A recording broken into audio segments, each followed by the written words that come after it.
नमस्कार, आज दिन भर की बड़ी खबरों में आपका स्वागत है। मैं हूं मीनू। आज इस बुलेटिन में हम बात करेंगे देश दुनिया की तमाम टॉप ट्रेंडिंग हेडलाइंस की। वन नेशन वन इलेक्शन प्रस्ताव को कैबिनेट ने दी मंजूरी। नवंबर दिसंबर में आएगा बिल। विधानसभा लोकसभा चुनाव साथ होंगे। अगले 100 दिन में निकाय चुनाव।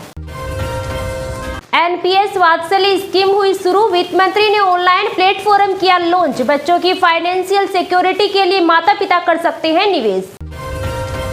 चंद्रयान 4 मिशन को कैबिनेट की मंजूरी। इसमें चंद्रमा से मिट्टी लाई जाएगी। अंतरिक्ष स्टेशन और वीनस मिशन 2028 में होगा लॉन्च। जम्मू कश्मीर में पहले फेज की वोटिंग खत्म। शाम 5 बजे तक 58.19% मतदान। किश्तवाड़ में सबसे ज्यादा 77.23% वोट पड़े। आतिशी 21 सितंबर को ले सकती है सीएम पद की शपथ। एलजी ने केजरीवाल का इस्तीफा राष्ट्रपति को भेजा। एक हफ्ते में सरकारी मकान छोड़ेंगे अरविंद। हरियाणा में कांग्रेस के चुनावी घोषणा पत्र में 7 वादे। महिलाओं को हर महीने 2000 रुपये, 500 रुपये में गैस सिलेंडर, जातिगत सर्वे कराएंगे। राहुल गांधी के खिलाफ हेट स्पीच, कांग्रेस का प्रदर्शन। रेल राज्य मंत्री समेत 4 नेताओं की पुलिस से शिकायत। अठावले बोले राहुल का पासपोर्ट रद्द हो। कोलकाता रेप मर्डर, डॉक्टरों का हड़ताल खत्म करने से इनकार। चीफ सेक्रेटरी ने मीटिंग के लिए फिर बुलाया। ताला पुलिस स्टेशन इंचार्ज सस्पेंड। देश का मानसून ट्रेकर, उत्तर प्रदेश के 21 जिलों में बाढ़ जैसे हालात। पटना में 21 सितंबर तक स्कूल बंद। एमपी राजस्थान में तेज बारिश का अलर्ट। एमपी में 62% मुस्लिम और 38% हिंदुओं पर बुलडोजर एक्शन। 2.5 साल में 259 मकान दुकान तोड़े। सबसे ज्यादा कार्रवाई हत्या के आरोपियों पर। गाजियाबाद में बोले सीएम योगी, कहा अखिलेश और राहुल भस्मासुर जैसे, शक्ति मिलते ही इन्होंने सिर्फ लूटा। सपा के अंदर औरंगजेब की आत्मा। राष्ट्रपति द्रौपदी मुर्मू ने खरीदी 33,000 रुपए की 2 साड़ियां। इंदौर के मृगनयनी एम्पोरियम में कलाकारों से मिली द्रौपदी मुर्मू। आज महाकाल के करेंगी दर्शन। कांग्रेस अध्यक्ष मल्लिकार्जुन खड़गे बोले हरियाणा में कांग्रेस का कोई सीएम चेहरा नहीं, हमारा सिस्टम में विधायक दल नेता चुनेगा। हुड्डा बगल में बैठे थे, शैलजा सुरजेवाला गैर हाजिर। लैंड फॉर जॉब केस में लालू तेजस्वी के बाद तेज प्रताप यादव फंसे। 7 अक्टूबर को सभी को कोर्ट में पेश होना होगा। रेलवे कर्मचारी की मां को भी बुलाया। राहुल गांधी पर विवादित बयान देने वालों पर एक्शन। केंद्रीय मंत्री सहित 4 नेताओं पर एफआईआर। हरियाणा में मायावती ने बढ़ाई बीजेपी कांग्रेस की टेंशन। 35 सीटों पर खेल बिगाड़ सकते हैं दलित वोटर। इनेलो से गठबंधन कर जाटों को लुभाया। बकिंघम पैलेस, जितने बड़े स्पेस स्टेशन में फंसी सुनीता विलियम्स। पसीने पेशाब से बना पानी पी रही। धरती से 400 किलोमीटर ऊपर कैसी है एस्ट्रोनॉट की जिंदगी। MI-17 हेलीकॉप्टर से कैलाश दर्शन। अगले हफ्ते से खर्च 75,000 रुपये। 55 साल की उम्र तक वालों को ही कराई जाएगी यात्रा। आपने राज्यसभा सांसद मालीवाल से इस्तीफा देने को कहा। स्वाति ने कहा था दिल्ली की नई सीएम आतिशी का परिवार आतंकी, अफजल गुरु प्रेमी। पंजाब सीएम भगवंत मान की चंडीगढ़ एयरपोर्ट पर तबीयत बिगड़ी। सिक्योरिटी स्टाफ ने संभाला, गाड़ी में बैठाया, आवाज पर ड्रिप लगाकर दिल्ली ले जाया गया। महाराष्ट्र के भिवंडी में गणेश विसर्जन के दौरान पथराव, गिरफ्तारी की मांग। विसर्जन रोका। राजस्थान के भीलवाड़ा में पंडाल में मिले जानवरों के अंग। पंजाब में कंगना पर भड़के पूर्व केंद्रीय मंत्री सोम प्रकाश बोले शांति भंग करने की इजाजत किसी को नहीं। भिंडरावाले को आतंकी बताया था। पानी की बूंद बूंद को तरसेगा पाकिस्तान। नेहरू अयूब खान के 64 साल पुराने समझौते पर मोदी सरकार ने लिया फैसला।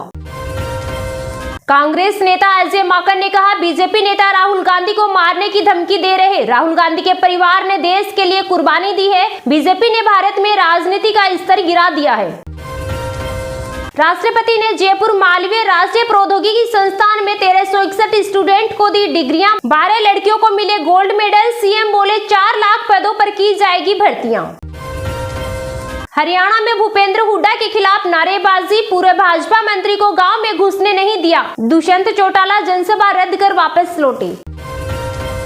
अमेरिका के पूर्व राष्ट्रपति डोनाल्ड ट्रंप बोले, मोदी शानदार व्यक्ति, अगले हफ्ते उनसे मिलूंगा। कहा, भारत इंपोर्ट पर ज्यादा टैक्स लगाता है, व्यापार संबंधों का गलत इस्तेमाल कर रहा। ये तो थी आज की टॉप हेडलाइंस। अब जानते हैं आज की कुछ महत्वपूर्ण खबरों को विस्तार से। लेकिन अभी तक आपने इस वीडियो को लाइक नहीं किया तो लाइक कर दीजिए। मानसून बारिश का यू टर्न मचा रही तबाही, 21 सितंबर तक स्कूल बंद। मानसून की भले ही वापसी शुरू न हुई हो, लेकिन मूसलाधार बारिश ने यू टर्न लेना शुरू कर दिया है, जिसके कारण देश के विभिन्न राज्यों में भारी बारिश हो रही है और बाढ़ का खतरा मंडरा रहा है। भारतीय मौसम विभाग ने देश के 13 प्रदेशों के लिए चेतावनी जारी की है। नेपाल में तेज बारिश के कारण बिहार की नदियां भी उफान पर है। राजधानी पटना में गंगा का जल स्तर बहुत बढ़ गया है। इसके कारण दियारा इलाके में 76 स्कूलों को 21 सितंबर तक बंद कर दिया गया है। इसके साथ ही नदियों के किनारे बसे लोगों से क्षेत्र को खाली करा लिया गया है। वहीं उत्तर प्रदेश को लेकर भी मौसम विभाग ने कई जिलों के लिए रेड अलर्ट जारी किया है। मूसलाधार बारिश के कारण 21 से अधिक जिलों में बाढ़ की स्थिति पैदा हो गई है। प्रदेश की प्रमुख नदियां गंगा, यमुना, घाघरा, शारदा, सरयू नदी खतरे के निशान को पार कर गई है। चित्रकूट में तो मंदाकिनी नदी का जलस्तर इतना ज्यादा बढ़ गया है कि रामघाट भी डूब गया है। बारिश के कारण प्रयागराज, मिर्जापुर और इटावा में 8वीं तक की स्कूल बंद है। भारतीय मौसम विभाग ने बताया कि भारी बारिश के कारण पश्चिम बंगाल के Birbhum, Bankura, east west Medinipur, west Bardhaman, Howrah, Hooghly, north 24 Pargana, south 24 Pargana जिलों में भी बाढ़ जैसे हालात हैं। पिछले 24 घंटे की अगर बात करें तो 2 लोगों की मौत भी हुई है। डैम और बैराज में पानी छोड़े जाने के कारण 9 जिलों में बाढ़ की स्थिति गंभीर है। भारतीय मौसम विभाग ने 19 सितंबर को मध्य प्रदेश और राजस्थान के कई जिलों सहित पूर्वोत्तर के नागालैंड, मणिपुर, मिजोरम, असम, मेघालय और द्वीपीय क्षेत्र, अंडमान एंड निकोबार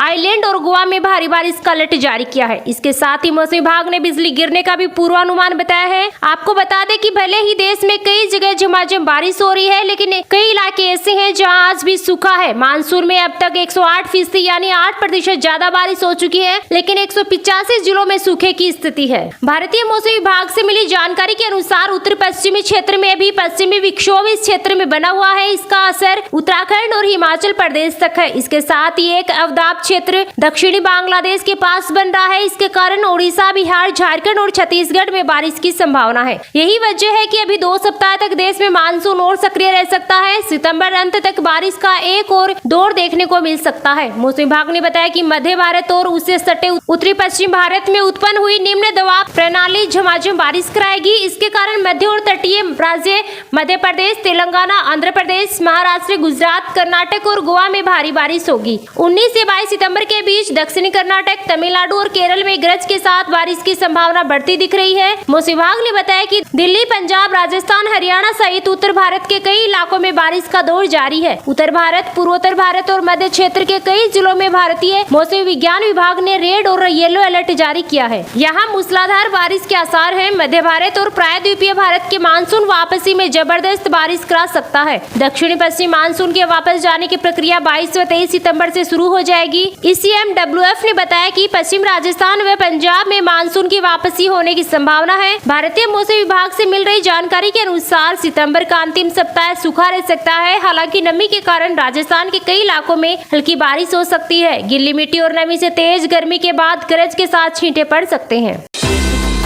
गाजियाबाद में बोले सीएम योगी, कहा अखिलेश और राहुल भस्मासुर जैसे शक्ति मिलते ही इन्होंने सिर्फ लूटा, सपा के अंदर औरंगजेब की आत्मा।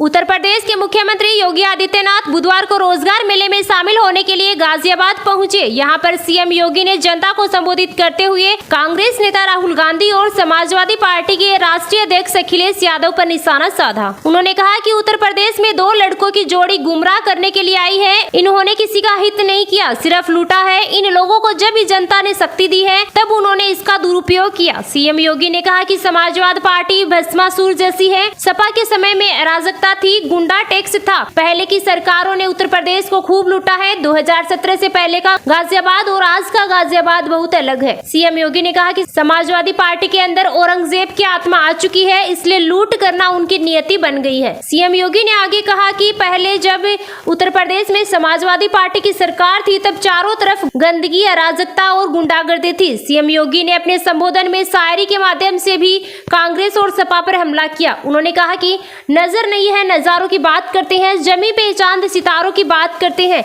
वो हाथ जोड़कर बस्ती को लूटने वाले भरी सभा में सुधारों की बात करते हैं। सीएम योगी ने आगे कहा कि कांग्रेस और सपा ने उत्तर प्रदेश को सिर्फ लूटा है, आज दो लड़कों की जोड़ी प्रदेश को गुमराह करने के लिए आई है। अपने परिवार के सिवाय इन्होंने किसी का भी हित नहीं किया है। मुख्यमंत्री योगी आदित्यनाथ बुधवार को गाजियाबाद के रामलीला ग्राउंड घंटाघर में आयोजित वृहद रोजगार मेले के कार्यक्रम में शामिल हुए। इस दौरान उन्होंने 10,000 से अधिक युवाओं को नियुक्ति पत्र, 632 लाभार्थियों को 327 करोड़ रुपए से अधिक का ऋण और 6,000 से अधिक युवाओं को टैबलेट या स्मार्टफोन का वितरण किया। कार्यक्रम को संबोधित करते हुए सीएम योगी ने कहा कि प्रदेश में आयोजित हो रहे रोजगार मेला प्रधानमंत्री नरेंद्र मोदी के मिशन रोजगार को एक नई ऊंचाई प्रदान कर रहा है। उन्होंने कहा कि उत्तर प्रदेश की जनता को आज भी 2017 के पहले की सरकारों की कारगुजारियां याद आती है। 2017 के पहले उत्तर प्रदेश में सपा भी कांग्रेस के नक्शे कदम पर चल रही थी। गुंडागर्दी और अराजकता चरम पर थी। हर दूसरे दिन प्रदेश में कहीं न कहीं दंगे होते थे। उन्होंने कहा कि दुर्दांत अपराधी, वन माफिया, पशु माफिया और भू माफिया के सामने सपा के नेता घुटने टेक कर नाक रगड़ते थे। सीएम योगी ने कहा कि माफिया और दंगाई विपक्षियों की कमाई का जरिया थे। जब किसी की कमाई पर हमला होता है तो उसका गैंग लीडर उग्र हो जाता है, फिर वह सामान्य भ्रष्टाचार को भूलकर अनगढ़ प्रलाप करने लगता है। माफिया और दंगाई के गायब होने से आज उनके आका परेशान हो गए हैं। उन्होंने कहा कि सपा और कांग्रेस जाति के नाम पर वर्ग संघर्ष कराकर दंगाइयों को लूटपाट करने की छूट देंगे। सीएम योगी ने कहा कि डबल इंजन की सरकार समाजवादी पार्टी के इस मॉडल को ध्वस्त करने का कार्य करेगी। उन्होंने आगे कहा कि आने वाले 3 वर्ष उत्तर प्रदेश के लिए महत्वपूर्ण है। 3 वर्ष में उत्तर प्रदेश को देश में नंबर 1 की अर्थव्यवस्था बनाना है। सीएम योगी ने कहा कि 2014 के पहले केंद्र की कांग्रेस सरकार हिंदुओं को दबाने के लिए कानून बना रही थी, राम सेतु को तोड़ने की योजना पर कार्य कर रही थी, अयोध्या में राम मंदिर बनने के मार्ग में बाधक बन रही थी, कश्मीर में उग्रवाद को पनपा रही थी, देश की सुरक्षा में सेंध लगा रही थी। सीएम योगी ने कहा कि प्रधानमंत्री मोदी के नेतृत्व में भारत दुनिया की तीसरे नंबर की अर्थव्यवस्था बनने की ओर अग्रसर है। उन्होंने कहा कि उत्तर प्रदेश में डबल इंजन सरकार 7.5 साल में 6.5 लाख से ज्यादा युवाओं को सरकारी नौकरी दे चुकी है। उत्तर प्रदेश के इतिहास में पहली बार 40 लाख करोड़ रुपए से ज्यादा के निवेश प्रस्ताव प्राप्त हुए हैं। इससे लगभग प्रदेश के 1.5 करोड़ युवाओं को नौकरी मिलेगी।